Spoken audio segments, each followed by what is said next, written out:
up, y'all? Hold on a second.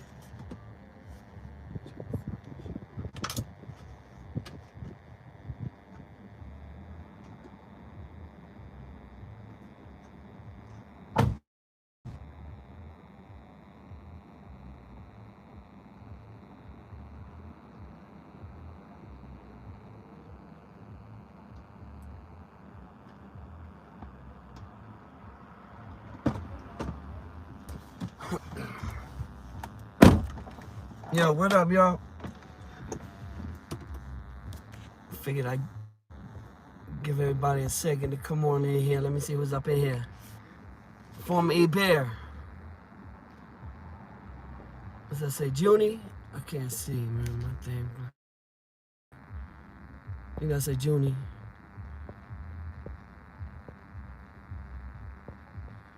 Childer. K-Rock the Ruler. What's going on? How you doing? Glad you with us tonight. You know, K-Rock, she been with us. She's like a pioneer with me here. She been here a long time. What does it say? Chula? I can't even see, man. I'm sorry if I'm pronouncing people's names wrong. Dr. Death, I do see that. Rowan. Hey, Nick Henry, what's going on, man?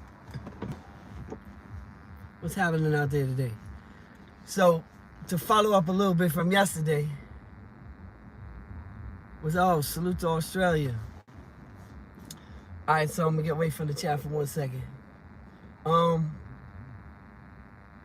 Nice. I'm glad you could catch the live too. So, they caught the dude who did the Times Square shooting. And apparently more details had come out, right? So, apparently, he tried to shoot his own brother, right? Somebody said that in the live yesterday too. So apparently him and his brother were arguing. They were selling, you know, and if you go to Times Square in Manhattan, you see dudes out there with tables. On the tables, you may have gloves, you may have scarves, hats, whatever it is. You know what I'm saying? Some people still selling DVDs. Yeah, CDs and DVDs, right? You know, so some people are selling cologne. Another guy might have a table set up and he's out there doing artwork. You know what I'm talking about? So apparently they were beefing about where to put that, you know, their tables were close to each other or something, some nonsense like that. So it was him, the dude and his brother, man. And they started beefing and the dude started shooting in the middle of Times Square. He tried to shoot his brother. Except he shot a man, a woman, and a 4-year-old child. And missed his brother who was right next to him. This is why I be saying, man, when the dudes be doing reckless shit, aiming wildly. I'm gonna tell you, man, like, unless you've had training, and this is real, and this is, you know, if for anybody who's ever fired a gun or anything like that will understand what I'm about to say. It's not as easy as it looks in the movies. It's not as easy as it looks in the movies to hit, especially a moving target. You know, in the movies it's like boom, boom, boom. It's not. That's not. And you're coming up with one hit. Like, you have to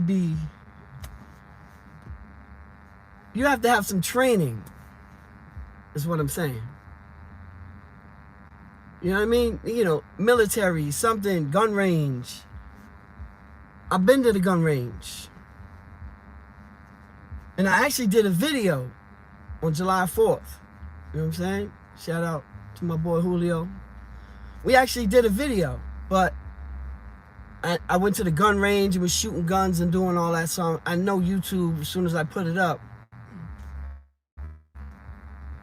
I got a block because they're going to come from my head. Right? That's just how it goes. You can't post stuff like that. But I do have footage of it. You know, I got my little card and all of that to shoot out of state. You know what I'm talking about? But, so I'm telling you, it's not as easy as people make it think it is. You know what I'm saying? So that's what's happening too, man. These dudes is just, for the first time ever, firing a gun and don't know where the fuck that bullet is going, man. And again, dude hit 3 innocent people, but he got caught today. He got caught down in Florida. They arrested him and his girl, because she's going down too, if aiding and abetting or whatever. But basically, she gonna be a witness. That's all. You know what I mean? She's gonna get on the stand because they got her right now. They caught her with him. She drove him down there. They know they were together. I guess they tracked her phone or whatever. I mean, these people silly with these phones and still think what you think that. They can't find me. I'm out of state. You gotta laugh. You gotta laugh. You know, but they caught dude. And what's got me to thinking, right, to my title. Is it real when you shoot somebody? Is that real? I'm just asking for a friend. Like, does that make you real? When you try to kill your own brother for a street corner to sell your product? And in this case, it was DVDs, but family members have turned on family members for all types of product for that corner. Facts. I'm just trying to figure out what's real. I seen another one today where the dudes were arguing over a parking spot or some dumb shit like that.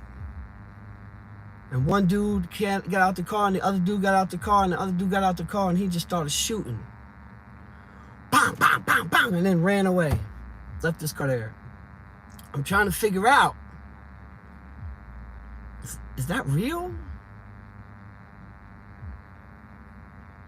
Is that gangster?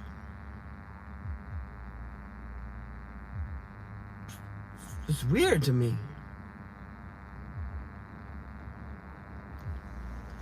I don't know. I mean, maybe when I was younger, maybe that was, I don't know. Is that real, people? Nice to see the same thing like in prison, right? When you got these dudes that were supposed to be real, that were supposed to be money getters, who was supposed to be gangster, because they was running around robbing people. That was gangster. That was real in prison. Like if you was a dude running around taking people's sneakers and shit, you was considered like a gangster. That was some other shit. I never looked at that shit as gangster. I never looked at the dude who robbed the kid and he wears a size 12, but the Jordans were size 10 and a half. But you gonna try to fit your big 12, size 12 up in that 10 and a half shoe and walk around the jail, and that's gangster? That's fucking stupid to me. I just never been with that. I guess, you know what I'm saying, everybody grows up different. Everybody has different experiences in life that make them who and what they are. I say that to say I never had to rob nobody, so I don't know what it's like. Let me reiterate that. I'm talking about in prison, and I'm talking about for, you know, shirts or sneakers. I swear to God, dudes used to rob dudes for sneakers that were not even their size.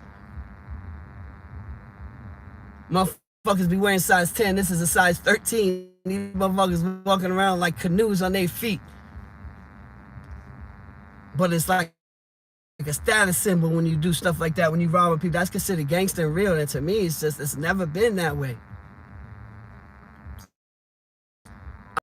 Type of dudes who talked all this, I get money in the streets. I'm pushing this in the street. I'm driving this in the street. And then robbing the motherfucker because he got a polo shirt on. Wait, what? Is that fucking real?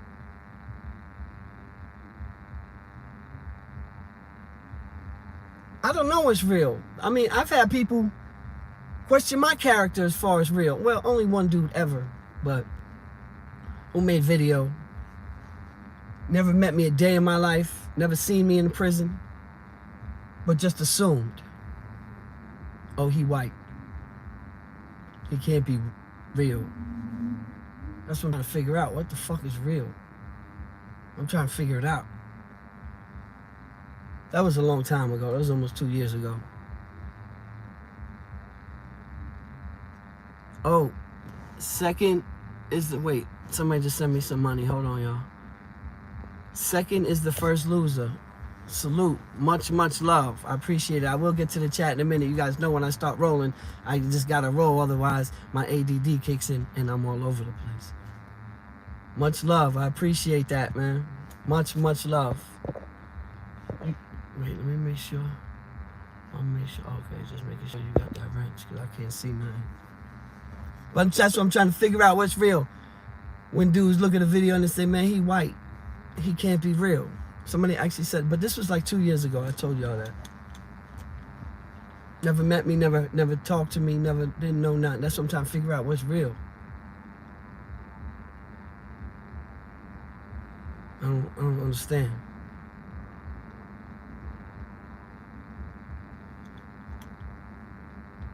Like, what makes you real? Is your willingness to throw your life away and shoot somebody in the streets over nothing real? Does it make you real for whipping out a gun and shooting somebody in the head and ruining other people's lives? Is that real? Some people would think so. And those are the people I'm trying to get to. I'm trying to get to those type of people who think that everything that I'm saying is real. It's an illusion. The streets are an illusion. All this shit is an illusion. It's not real. What's real is going behind them walls after you realize what the fuck you did. And realize commissary is Thursday and you got $5 in your account. Then you'll realize what's real. You know? I'm trying to figure out, like, thinking back on going back into to the vault, and I'm trying to figure out. I was on trial for felony murder. Let's get this straight. Let's say it again. I went to trial on felony murder charges. I was on trial for my life. I fought for my life on numerous occasions in my life, period, outside the courtroom. But the courtroom fight, I couldn't control.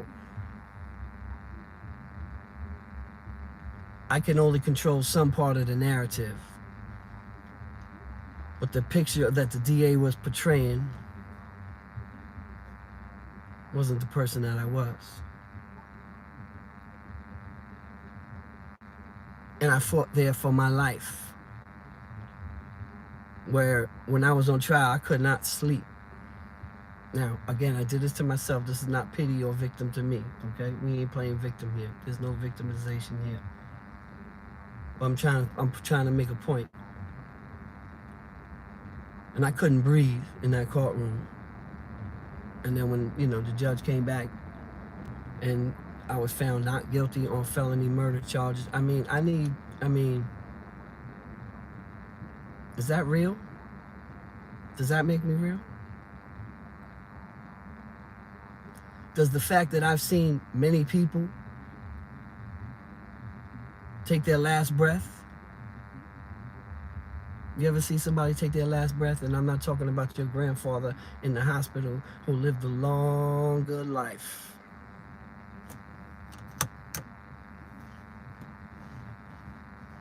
You ever see somebody take their last breath that you just seen a half hour ago?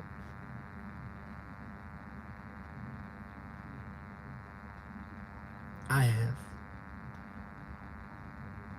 Does that make me real?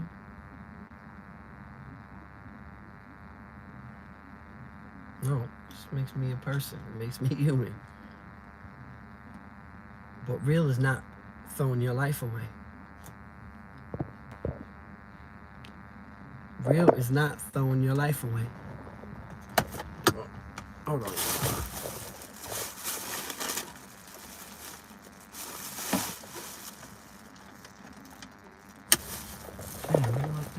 Oh, hold on, y'all.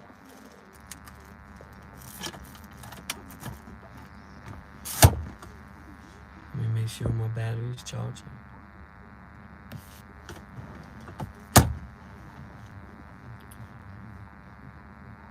Keeping it real doesn't mean throwing your life away, people. Keeping it real means being you, but be a good person.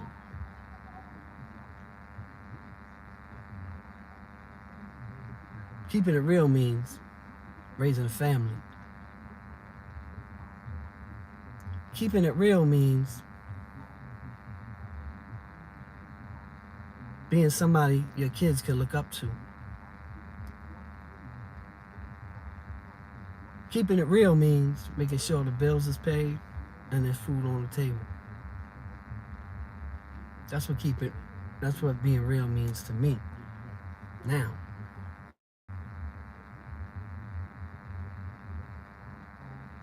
that's what being real to me means now. And I could never see myself away from my family, my kids, for some bullshit.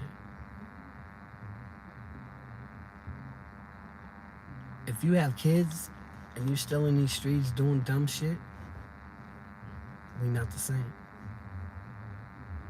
To each his own. But you running around doing kamikaze shit and you got kids, we not the same. I don't know who's real or who's not, right? But I'm going with me on that debate. Facts. My kids are everything to me too. What I look like being on the visiting floor with my kids for some bullshit. It just never would happen. Bless up.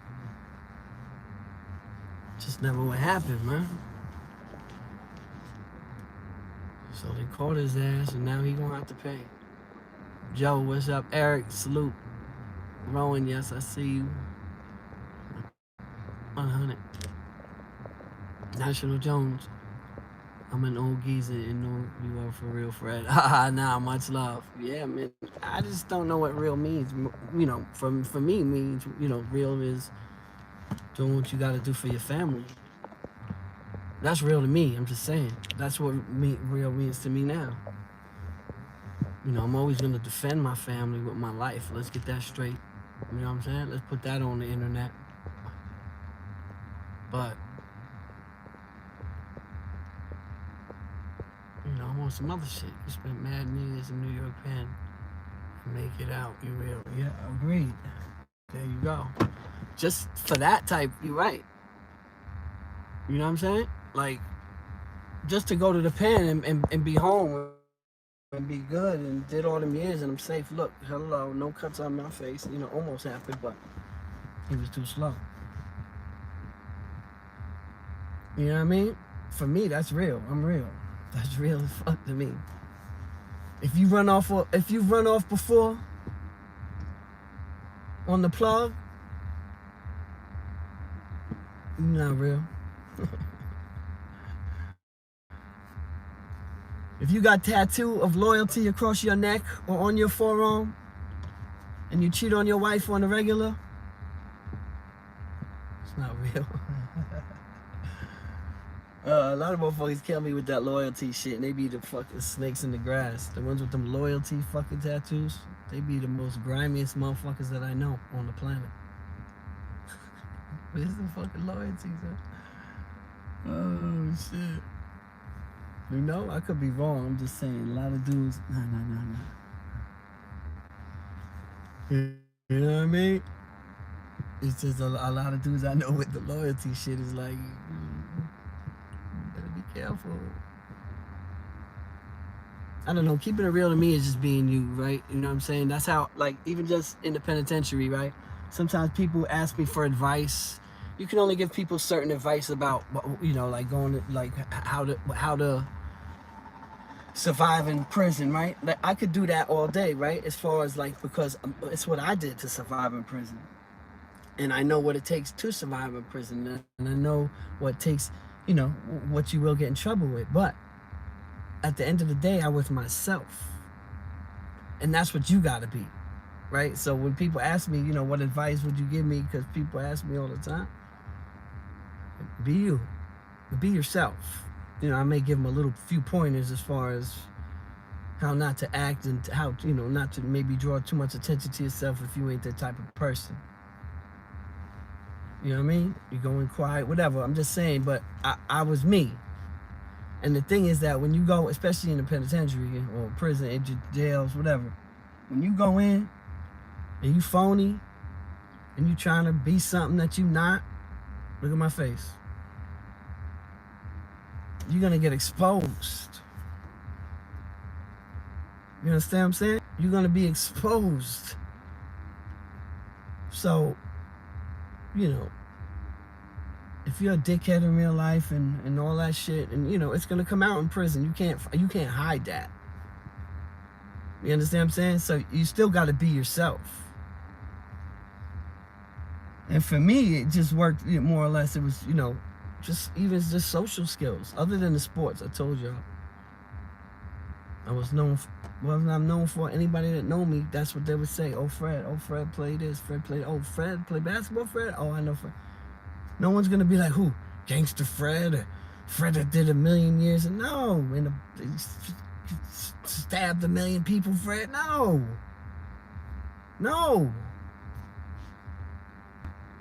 Stood up for mine, though. You know, you already know. Never was a pushover and held my own. But I was me. That's me. That's me in real life. That's me. So the real you is going to get exposed in jail one way or another. I could give you a few tips. I could tell you maybe what not to do. Right? Keep that soap close. No, I'm just kidding. That shit don't happen. But, you get what I'm saying? If like, you can have all the advice in the world, but if you're not that type of person to understand how to survive in prison, I'm not saying flourish in prison and be a big dog in prison. I'm saying how to survive in prison, because there's levels to it. Some people go in and flourish, you know? And business as usual pretty much in there too. Whatever they was doing out here, they doing in there. Whatever's selling out there, they selling in there. I'm saying, so some people go in there and flourish. Some people have 10,000 in their account. Some people, I'm just saying, so there is levels to it if you know, you want me to tell you. But that, I could tell you about it, but that's not how I was.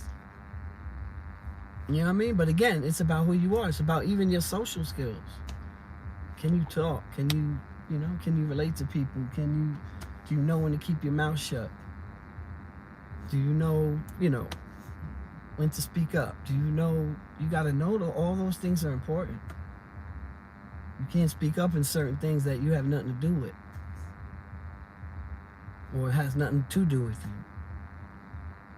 Which is why, another thing, when people ask me, yo, Fred, what do you think about this, like, beef with this YouTube or that YouTube? I don't get involved in none of that shit. Don't ask me that shit. Everybody's got their own lane, and this is how people, I think, can identify with me, in the sense that I stay in my lane. You know what I'm saying? Me going out there and beefing with somebody, or putting my 2 cents into something that's going on online, would just be bringing attention to myself. I don't want that. I just want to be the humble person that I am, that I, and live my life. So when people ask me all the time, what do you think about this YouTube and beefing with this YouTuber? And no one can ever say I ever have an opinion or voice my opinion. It's got nothing to do with me. It's got nothing to do with me. I told you, you can tell a lot of times how dudes did their bids by, how they speak or how they, their social skills, period. That's just the way it goes. But again, don't ask me about these other, I don't care. I stay in my lane, it's got nothing to do with me. And that's how I live my life in there too, you feel me? If it's got nothing to do with me, it's got nothing to do with me.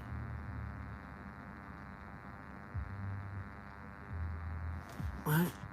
Fred Montes. Oh, yeah. Hell yeah, I'm on my own business. Why? Because that's what I was taught to do, too, as well. Being raised in there, a lot of things in prison, it's not taught to you as far as, spoken word. If that makes sense. A lot of it is trial by error or just seeing it and understanding it and grasping the concepts of prison and do it fast. You know what I'm saying? Some things are, like I said, of spoken word, like, hey, don't do this, don't do that. But the rest, a lot of it is just feeling around, you know what I'm saying? Because everyone in prison, especially, there's so many different personalities in one house. You know what I mean? There's so many different personalities bottled up in one place, which can, sometimes can lead to some destruction, you know what I mean? So you got to know how to navigate that and understand those type of principles. But the main thing I would just say is be yourself, because it's going to come out regardless. Just, be you. That's all I could say. That's all I did. That's all I did was be me. But yeah, man, this shit is crazy out here right now. I seen today on the subway, they got 4 different slashings and cuttings on the subway system, man. And they supposedly had flooded the system with police, but only 1 person got caught out of 4 incidents. The city subways is crazy, and the mental health issues are bananas here in New York City, man. I was walking today, I went to a corner, and I swear, on every single corner, you couldn't get without one asking, next one asking, and they out there. The way they look, and then he bobbing back. I'm just like, yo, the mental health crisis in New York City, I'm sure all over the world, all over the United States. You know why? Because here's the thing, nobody really understands mental health, right? I'm sure there's theories and this and that, but I'm saying to actually pinpoint, what the fuck happened to this guy? Why is his brain different? Why does he think like that? How did that happen? You know what I'm saying? So mental health is a hard thing to actually lock down, man. And again, I spoke about this before, but I don't know what type of plan to put in place. You know what I mean? But something's got to be done, because these guys are out of control. And then what happens is they let them go. They'll today in the subway, the dude was just sitting there, didn't know the guy from a hole in the wall. The guy just walks up, spits in his face, and then cuts him.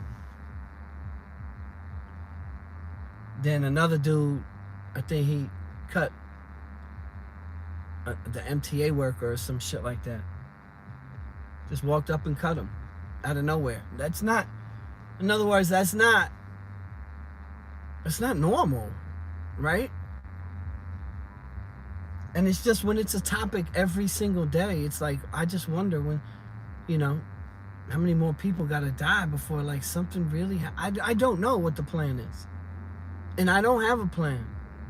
But you got all these guys with think tanks like the Koch brothers and Bill Gates with all these billions. All these people with billions and billions of dollars. Like, there's got to be something that they could do. I'm not saying round them up and put them in a place like jail, but there's got to be something done, because these guys are just wreaking havoc on innocent people. And it's all fun and dandy until it's one of your own. And the subway system in New York City is crazy now. Hear me out. I've never been afraid of the system, and I'm never worried myself, right? Because that's just who I am, period, anyway, right? But I mean, I'm comfortable there is what I'm saying. However, I think about my family. You know what I'm saying? I think about them in the future. You know, my wife or my kids, my daughter riding that train. So I'm thinking like that. And that's what these people do. They pick on, you know, the vulnerable or whatever. I've never been picked on, ever, in the train. I'm just saying. But I'm just pointing it out. So a lot of that shit is selective. They pick that, you know, they know who to do that shit to, is what I'm saying. But some maybe don't. You know, dude's running up on a girl the other day, hit her in the head with a brick, a rock or some shit, just ran up on her. Then a nursing student, she came here and she got her dream job in New York. She came to New York. It was like her parents came with her, and they came for the weekend, and she was going to stay that one day. This was the other day. And she was walking, and the dude just walked up and punched her in the face. Next day, she went back to her state, wherever she was from, and gave up her dream job because she can never. I mean, it's just too much. I'm just bringing this up because this is what was in the news today, you know? So it's bananas. Anyway, people, I appreciate it again. Second is the first loser. Much, much love. I appreciate all you guys up in here. I gotta run, I gotta boogie. I'll check the chat out. Shout out from Bushwick. Salute to Bushwick. What's up, Fred? Oh, what's up, Sam? How you doing? What's up, Felipe? Jay? Eric, all you guys, man, I appreciate the love. You guys know I can't see them. I can't see them little ass fucking letters. But salute. I appreciate everybody, man. Appreciate everybody coming through. And again, I appreciate the donation. And I'll catch up with y'all. I'm going to try to do these more, man. I'm going to try to come on live more. I've just been bullshitting lately, but 100%, you already know, experience is the greatest teacher. Somebody else's experience can be just as valuable if you pay attention and listen. On that note, people, Fred White, signing off.